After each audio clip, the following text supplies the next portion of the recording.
Thank you very much for clicking on the video. एक बार फिर से आपका बहुत बहुत स्वागत है और यहाँ पे करते हैं हम रोजाना इंग्लिश की प्रैक्टिस। करेक्ट, इंग्लिश की नेचुरल इंग्लिश की प्रैक्टिस करते हैं। देखिए रियल लाइफ से रिलेटेड जो सेंटेंसेस होते हैं उनकी बात ही कुछ और है, राइट? तो हम रियल लाइफ से रिलेटेड एक सेशन लेके आते हैं। जैसे आज हम बात करेंगे मेरे खराब पेट की। पेट खराब है तो पेट जब खराब होता है तो इस बात को कैसे बताना है, रिएक्ट कैसे करना है। अगर आपको कोई कहे आई हैव एन अपसेट स्टमक, ठीक है, तो आपको रिएक्ट कैसे करना है, यार बड़ा दर्द हो रहा होगा, दवा ली या नहीं ली। तो इस प्रकार की नेचुरल जो कॉन्वर्सेशन है उसको इंग्लिश में नेचुरली कैसे करना है इसकी प्रैक्टिस करेंगे। So stay tune and watch this video till the end. पूरा देखिएगा और अगर सब्सक्राइब नहीं किया चैनल को तो प्लीज़ सब्सक्राइब कर लीजिएगा। रोजाना लाइफ से रिलेटेड एक कॉन्वर्सेशन सेशन लेके आते हैं सिर्फ आपके लिए। नोटिफिकेशन बेल आइकन को साथ में दबा देना ताकि रोजाना जैसी वीडियो आए, 12 बजे आता है दिन में, तो आपको नोटिफिकेशन मिल जाया करेगा। हमें अगर किसी को कहना है, इंग्लिश को टेस्ट करते चलना, कह के देखो मेरा पेट खराब है आज। माई stomach is upset. My stomach is upset. English में पेट दुखी रहता है, दुखी होता है रहता नहीं, हो जाता है, दुखी हो जाता है, पता नहीं क्यों, right? So my stomach is upset, पेट खराब है। हर सेंटेंस को रिपीट करते चलना। या फिर कोई बंदा और ज्यादा नेचुरली कहेगा ना मेरा पेट खराब है, तो कहेगा I have an upset stomach. I have an upset stomach. Pronounce करो, say this sentence out loud. थोड़ा प्रोनाउंस करो, पूरा सेंटेंस बोल के देखो। I have an upset stomach. तो प्रोनाउंसिएशन की आदत पड़ेगी, मेरा पेट खराब है। अब मान के चलो मैंने तुम्हें बता दिया I have an upset stomach. अब रिएक्ट क्या करते हैं हम? पेट खराब कोई बता दे, कोई दुख बता दे, सर दर्द है, पेट में दर्द है, कंधे में दर्द है, क्या रिएक्ट करते हैं हम? आपके मन में जो रिएक्शन आ रहा हो, रिस्पॉन्स करने का मन करे, कमेंट सेक्शन में करो एक बार। आपको मैंने बताया आई have an upset stomach today. अब आपके मन में क्या आ रहा है, क्या कहना चाहिए? आपके मन में क्या आ रहा है मेरी तकलीफ सुन के? और मोमोज खाने? से दिस इन इंग्लिश, और मोमोज खाने हैं। Do you want some more momos? Right, one have. देखो, do you want some more momos, वो क्या गया? Your sentence is absolutely correct. Do you want some more momos, ये इतना फॉर्मल हो गया कि ऐसा लगा सच में पूछ रही हो क्या और खाओगे, पोलाइटली, राइट? जबकि रिएक्शन क्या होना चाहिए? wanna have some more momos? wanna have some more momos? और चाहिए momos, right? Do you want some more momos, ये बिल्कुल टेक्निकली ग्रामेटिकली करेक्ट है, लेकिन तुमने इतना फॉर्मली कह दिया, मुझे लगा सच में you are offering me some more momos. पैसे नहीं है मेरे पास। पैसा नहीं है, I have no money, I am out of money. Out of मतलब भी है, नहीं है मेरे पास। So I have an upset stomach today. ये बीमारी बताने का एक सही तरीका है कि पेट खराब है, स्पेशल पेट को कहते हैं। ऐसे नहीं कह सकते कि आई have an upset head today. कह सकते हैं क्या? है नहीं। सर में दर्द है तो क्या कहूँगा? I have a head. I have a headache. कुछ चीज़ें ऐसी हैं जो अपने तरीके से बोली जाती हैं। अगर ये कहूँ कलेजा भारी भारी लग रहा है, ये होता है कलेजा। कलेजा भारी भारी लग रहा है, कलेजे को क्या कहते हैं? ये एक्चुअल में कलेजा वैसे टेक्निकली तो लीवर कहते हैं उसको, लेकिन हम इस अवस्था को जब बताते हैं तो चेस्ट कहते हैं। चेस्ट भारी भारी लग रहा है। My chest is feel like heavy. हाँ, लगभग पहुंच गए हैं। आपने कैसे कहा? लिखो कमेंट सेक्शन में। आपको बताना पड़े, हो जाता है ना कभी कभी यहाँ पे बैठ जाता है खाना जाके। आपने ज्यादा खा लिया होगा। हाँ, मैंने दोपहर को बहुत खा लिया है। हाँ। सच हो गया। तो जब आपको ये बताना पड़े कलेजा भारी भारी लग रहा है, आप कैसे कहेंगे? लिखा आपने? लिख लिया होगा। इसको कहेंगे my chest feels heavy. My chest feels heavy. Like हटा देती मैं। लाइक हटाना था बस। हाँ, माई चेस्ट फील्स हैवी, कलेजा भारी भारी लग रहा है। हाँ, या फिर ऐसे कह सकते हैं I feel heaviness in my chest. I feel heaviness in my chest, right? So I have an upset stomach. I have an upset stomach and my chest feels heavy. And my chest feel heavy. दोनों sentence बोल के देखो। दिमाग भारी हो रहा है। दिमाग भारी हो रहा है तो I feel heaviness. I feel heaviness, इतना से कह देंगे बस। और दिमाग भारी जब होता है ना तो एक्चुअल में उसके लिए है एक बना बनाया सिचुएशन के हिसाब से रटना है। I feel digi. I feel डिजी, वो तो चक्कर को कहते हैं ना। हाँ, डिजी, और वो हैवीनेस, तो I feel heaviness, my mind feels heavy. तो बहुत ज्यादा क्वेश्चंस के आंसर नहीं है। तो कहने का क्या तात्पर्य है कि क्वेश्चंस के आंसर्स नहीं है कि भैया एकदम फिट बोलना है। अवस्था ही तो बतानी है। अब हैवीनेस है, हाथ भारी भारी सा लग रहा है, थोड़ा उठ नहीं रहा। सो माई हैंड फील्स हैवी, जैसे कि सूजन आ जाती है कई बार हाँ, है। अब सूजन का लिटरल ट्रांसलेशन थोड़ी मिलाएंगे कि माई हैंड इज सॉलन। कई बार कहते हैं थोड़ा भारीपन सा लग रहा है, तो भारी भारी सा लग, हिंदी में कह देते हैं my hand is heavy. My hand feels heavy, My my hand looks heavy, देख के लग रहा है तो My hand feels heavy. Right, looks heavy. तो ये कैसे समझ में आएगा? Only by speaking in real time. इस चीज को सीखने का सबसे सुंदर, द फास्टेस्ट वे टू क्या है लर्न तरीका इंग्लिश है? Is speak in real time. और इसको सीखने का और ज्यादा बेस्ट तरीका बताता हूं मैं 1 मिनट के अंदर। सबसे पहले तो अगर आपने ना चैनल को सब्सक्राइब नहीं किया तो प्लीज चैनल को सब्सक्राइब कर लीजिएगा, नोटिफिकेशन आइकन को जरूर दबाइएगा, जिससे रोजाना जैसी वीडियो अपलोड होगा आपको नोटिफिकेशन आ जाया करेगा। और दूसरा ना कि वीडियो को पहले आपको लाइक करना है, ये छोटा सा काम जरूर करना है। वीडियो को लाइक करिए और लाइक करने के बाद ना एक ऑप्शन दिखेगा वीडियो को हाइप करने का, हाइप जरूर करिएगा। It will help our video reach more people on YouTube. तो थोड़ा सा ये आपको काम करना है, हमारा लाइक करना है और हाइप करना है, राइट। और ना ये रियल टाइम में जैसे अभी हम जो कॉन्वर्सेशन कर रहे हैं ना, ये एक्चुअल में अभी आपको सिर्फ जानकारी तो हो रही है, वीडियो देख रहे हैं, पता चल रहा है क्या क्या वर्ड्स यूज होते हैं। लेकिन जब तक आप 5 बार ब्रोकन नहीं बोलेंगे सेंटेंस, ब्रोकन मतलब 1-2 वर्ड जैसे अभी मेहरीन का मिस हो गया था, आगे पीछे हो गया, तो ये प्रैक्टिस करनी बहुत ज़रूरी है रियल टाइम में बोलने की प्रैक्टिस। उसके लिए आप हमारा प्रैक्टिस ग्रुप और लाइव क्लासेस अटेंड करिए। 15 दिन के अंदर आप इंप्रूवमेंट देखेंगे। हमारे ग्रुप्स में क्या होता है, पूरे दिन रियल टाइम में बातें चलती रहती हैं, कॉन्फ्रेंस कॉल का ऑप्शन होता है। वहाँ पे जब आप दूसरे लोगों को सुनेंगे बात करते हुए तो आपको सेंटेंस पता चलेंगे, पूरे वर्ड नहीं, ग्रामर नहीं, सेंटेंस, राइट। तो जहाँ पे ग्रुप में 3-4 लोग बात कर रहे हैं, जब आप उनको बात करते सुनेंगे तो आपका भी मन होगा 1-2 सेंटेंस बोलने का। शुरू में थोड़ा खराब बोलेंगे, दूसरी बार जब बोलेंगे तो ऑटोमेटिकली उसको करेक्ट बोलेंगे। तो यहाँ बोलने की जब चाहे जितनी मर्जी प्रैक्टिस करिए। उसके बाद में 2 बार लाइव क्लासेस होती हैं हमारी। तो जो भी कन्फ्यूजन्स हैं, कोई ग्रामर रूल समझ नहीं आ रहा, कॉम्प्लिकेटेड कुछ चीज़ें, एक्सप्रेशंस हैं, अपने सेंटेंस को लेकर डाउट है, सब लोग इकट्ठा होते हैं लाइव सेशन में। वहाँ पे आके अपने अपने डाउट्स पूछते हैं, तो दूसरे लोगों के डाउट से बहुत सारी ऐसी चीज़ें सीखने को मिलेंगी जो आपके माइंड में कभी आई भी नहीं होंगी। तो यहाँ पे लर्निंग लाइव सेशन में नई नई चीज़ें और प्रैक्टिस बोलने की पूरा दिन ग्रुप में, ये दोनों चीज़ें आपको मिलेंगी बहुत ही सस्ते में। 15 दिन के अंदर ये दोनों चीज़ें आप इकट्ठा करेंगे तो आपको खुद से इंप्रूवमेंट दिखेगा। आप मुझे व्हाट्सएप करिए and see the magic, see the improvement होगा 100%। ओके, तो अगर मान के चलिए कि मैं ये कहूँ, जैसे अगर मैं आपकी मम्मा को कहूँ जाके कि आई have an upset stomach today, तुम्हारी मम्मा कहेंगी आजकल आपका पेट बहुत खराब हो रहा है। अब इसको डिकोड करना है पहले। ये अक्सर हम क्या करते हैं ना, हमारे बने बनाए इडियोमेटिक एक्सप्रेशंस हैं, हम ट्रांसलेट कर देते हैं बहुत जल्दी। अगर ये मम्मा ने कहा, खुद सोच के देखना, मम्मा ने कहा आजकल आपका पेट बहुत खराब हो रहा है, तो मम्मा क्या बताना चाह रही हैं? पहले कहने की कोशिश करो इस बात को, आप भी कहने की कोशिश करो, आजकल आपका पेट बहुत खराब हो रहा है जी। Your stomach have been upset lately. जहां मुझे लग रहा था गलती होगी वहां गलती नहीं करी। ये स्टमक हैज बीन कहना थोड़ा सा अच्छा हो गया, यानी पहले से हो रहा है। आजकल मतलब हम रेगुलरिटी समझ लेते हैं उसको, आजकल मतलब दीज डेज कह देते तब भी चल जाता, लेकिन यहाँ पहले से हो रहा है। सो ये stomach has been getting upset, पेट खराब होता है ना, Getting दुखी होता है वो तो गेट वो रूल लगेगा सेम। सो ये stomach has been getting upset, और बहुत ज्यादा यानी often.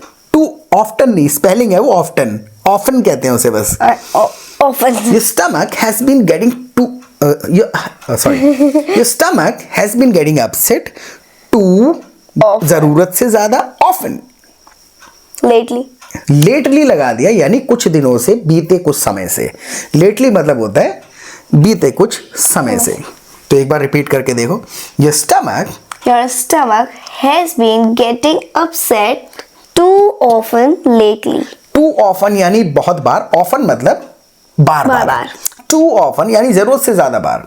So stomach has been getting upset too often, और लेटली मतलब कुछ समय से, बीते कुछ समय से, तो लेटली लगा देते हैं बार बार। जैसे ये कहें कि आजकल, मैं अब हिंदी में वर्ड कहूंगा फिर भी फीलिंग पकड़नी है, कि आजकल मैं बहुत ज्यादा जंक फूड खाने लगा हूं।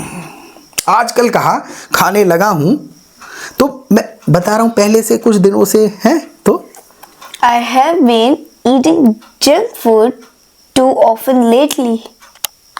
टू ऑफन, देखो तुमने लगा तो दिया, टेक्निकली भी करेक्ट है। टू ऑफन मतलब हुआ कई बार, कई बार नहीं कह रहा हूं, बहुत ज्यादा कह रहा हूं, allot. Alja, I have been eating junk food.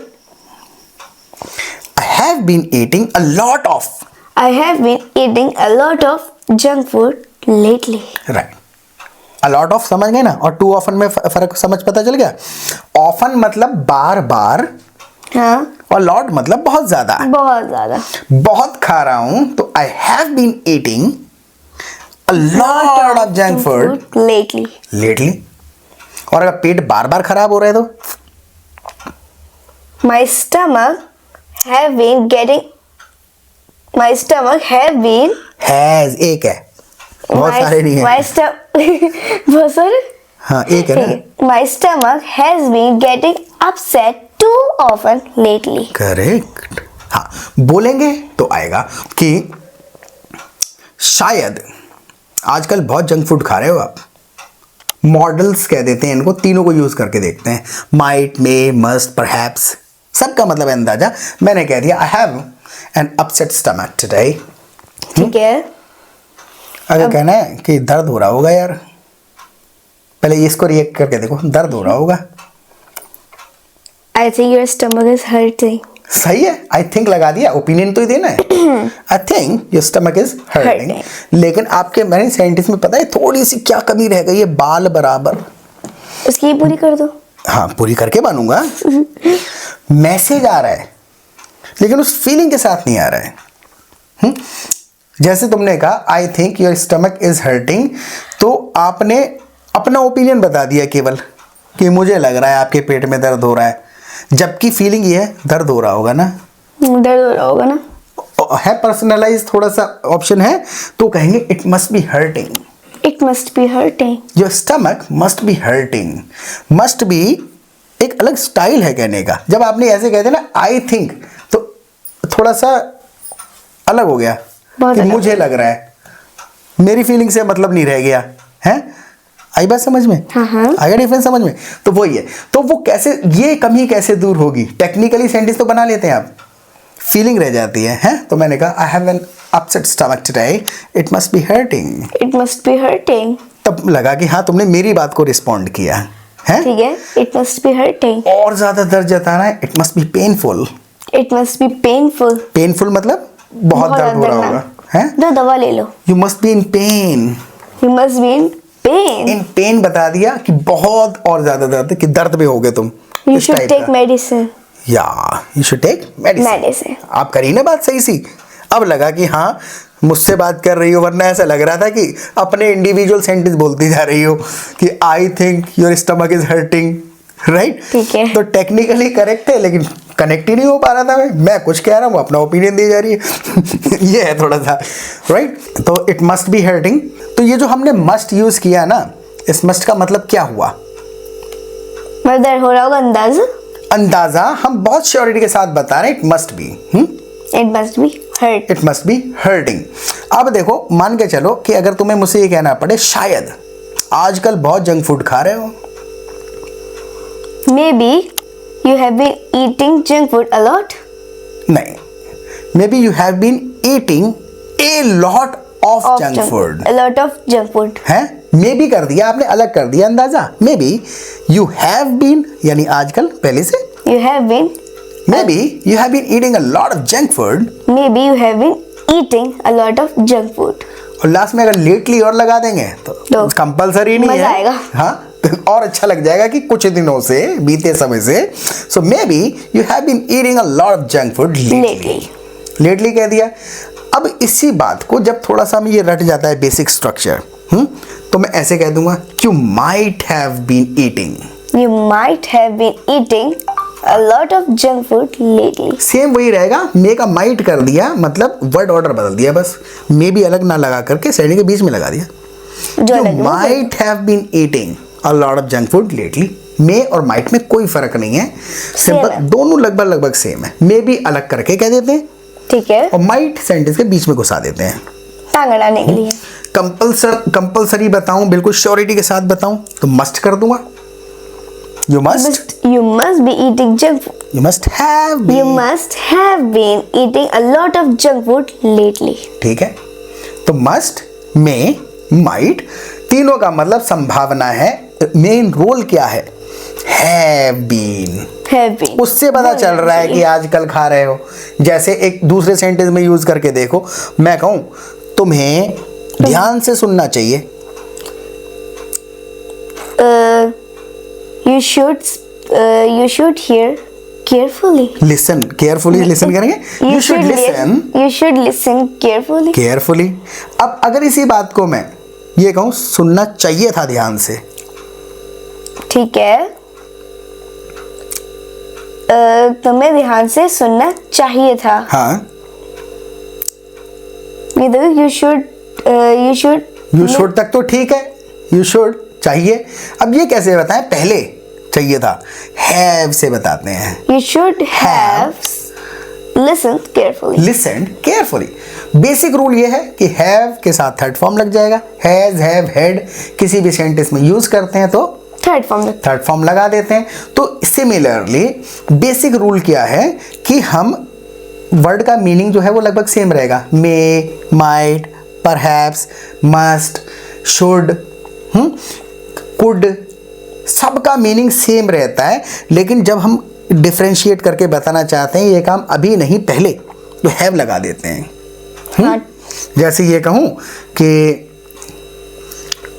जरूर तुमने खाना खा लिया है। जरूर, I'm sure you had your lunch, you had your breakfast, you had your dinner. Dinner का वक्त है। I'm sure you have had your lunch. I'm sure- have लगा करके पता चला ना कि पहले कर चुकी हो। ओके, अच्छा। I'm sure you have Had. कर चुकी है काम। और had पता है कौन सा वाला? ये कंज्यूम करने वाला जी बोलने वाला। है। I'm sure you have had. eaten। ये eaten की जगह had लगाया है। ठीक है, आई had बात? का eaten हाँ, तो तो सेम ही। लॉजिक क्या है समझने वाला इसके अंदर कि जब भी हमें ये बताना पड़े बात अभी की नहीं पहले चुके होने की कर रहा हूं तो हैव लगा देते हैं। ठीक है, जैसे ये कहूं अब तो शायद तुम समझ गई। अब मैं हिंदी में स्टाइल से कह रहा हूं, ठीक है। अब तो शायद तुम समझ ही गई। अब मैं प्रेजेंट में थोड़ी समझने की बात कर रहा हूं। हो गया ना ये काम, चुकी हूं ना समझ। Okay, now you understand. Now you understand वैसे टेक्निकली करेक्ट है और ये नेचुरल तरीका है। कंपलसरी ग्रामर लगाते नहीं हर जगह, लेकिन समझने के लिए I believe, I think you have understood now. You have understood now. Have लगा के बताया कि फाइनल हो गया। आई बस समझ। I think you have understood now. You have understood now. I think हटा के मैं कह दूं you must have understood now. You must have understood now. तो पक्का ही होगा, समझ है you might have understood now. You might have understood now. Right, may be you have understood now. Maybe you have understood now. Perhaps you have understood. ये तो नया word. Perhaps का मतलब है लिटरल शायद। अच्छा, देखो मे बी मतलब शायद नहीं होता, मे बी मतलब है हो सकता है, ओके, और परहैप्स मतलब है शायद। शायद। सब इंटरचेंजेबली यूज होते हैं। तो ये सीखने का एक्चुअल में ये सीखने का सही और सच्चा तरीका बस यही है। आप रियल टाइम में बातें करिए तो किसी सिचुएशन में कोई बंदा परहैप्स कहेगा, किसी सिचुएशन में किसी सेंटेंस में आके मे बी कह देगा, कोई मस्ट कह देगा, कोई माइट कह देगा। तो जब आप अलग अलग सेंटेंसेस में ये वर्ड सुनेंगे तो आपको सिचुएशन समझ में आएगी। अच्छा कौन सी सिचुएशन में क्या लग रहा है, डिपेंड करता है सिचुएशंस के ऊपर। और कन्फ्यूजन कहाँ से शुरू हो जाता है? बहुत सारे ऐसे सेंटेंसेस हैं जिनमें ये सारे अदल बदल के यूज होता है। यूज हो जाते हैं, तो वही कंफ्यूज हो जाते हैं यार कौन सा बेटर है, जबकि सारे बेटर होते हैं। मैं भी हो जाती हूँ कभी कभी। हाँ, तो कभी कभी कंफ्यूज होने का कारण ये है कि कई बार हम क्या कर रहे होते हैं ना मेहरीन, क्या? अलग वॉइस टोन से बोल रहे होते हैं। वॉइस टोन अलग होता है, तो जिस स्टाइल से, कभी गुस्से में, कभी नेचुरली, कभी प्यार से, कभी सरकास्टिकली, उस वॉइस टोन, उस मूड के हिसाब से आवाज़ होती है, उस आवाज़ के हिसाब से वर्ड याद आता है।